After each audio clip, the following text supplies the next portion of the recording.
आजच डाउनलोड करा आणि तुमच्या आवडत्या मालिकांचा आनंद लुटा। काय झालंय? कसला एवढा विचार करतेस? बघितलं मी 2-3दा तंद्रीमध्ये होतेस। Sorry sir. रॉकीचा विचार करतेस? पर ते विचार जाऊच शकत नाही। जोपर्यंत आरोपी सापडत नाही ना तोपर्यंत माझं डोकं शांत नाही राहणार। आणि सर तुम्हाला माहिती का, अपघात झाल्यानंतर असं बऱ्याच गोष्टी घडतायत, प्रश्न पडतात पण त्याची उत्तरं नाही सापडत। मला सांगशील जरा सविस्तर? सर माझ्या एक गोष्ट लक्षात आली की रॉकीचा जेव्हा ऍक्सिडेंट झाला ना तेव्हा आम्ही सगळे खूप धक्क्यात होतो। मी तर बधीरच झाले होते, मला काही आठवत नव्हतं।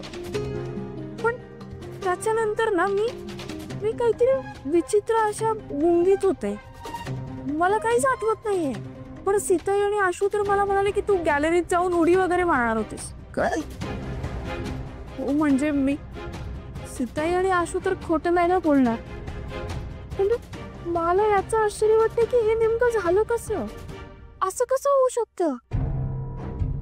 मला आधी काही वाटलं नाही एवढं, मी फार विचारही नाही केला। पण आज जेव्हा मी संपदाशी बोलले ना तेव्हा ती पण मला म्हणाले की मला पण असंच होत होतं, मलाही काही आठवत नाहीये, मी पण गुंगीत होते। हा योगायोग नसू शकतो ना? म्हणजे तुला संशय आहे की या सगळ्याच्या पाठीमागे काहीतरी विचित्र घडतंय किंवा तुम्हाला मुद्दामून कोणीतरी गुंगीत ठेवलंय?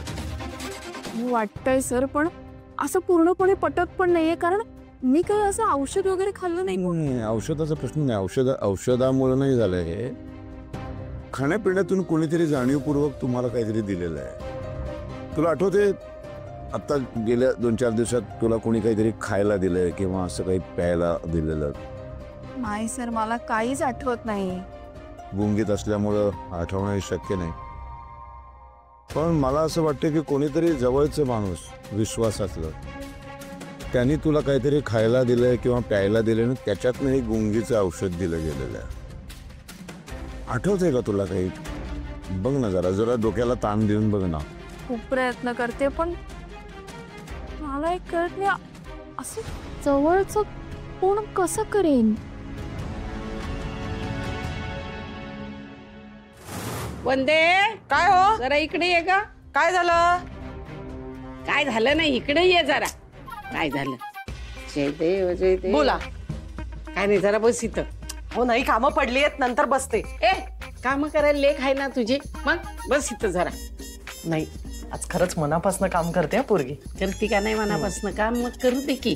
आता ना आपल्या दोघींचे दिवस आराम करायचे, ते बघ असे पाय ठेवायचे आणि आराम करायचा आपण दोघींनी।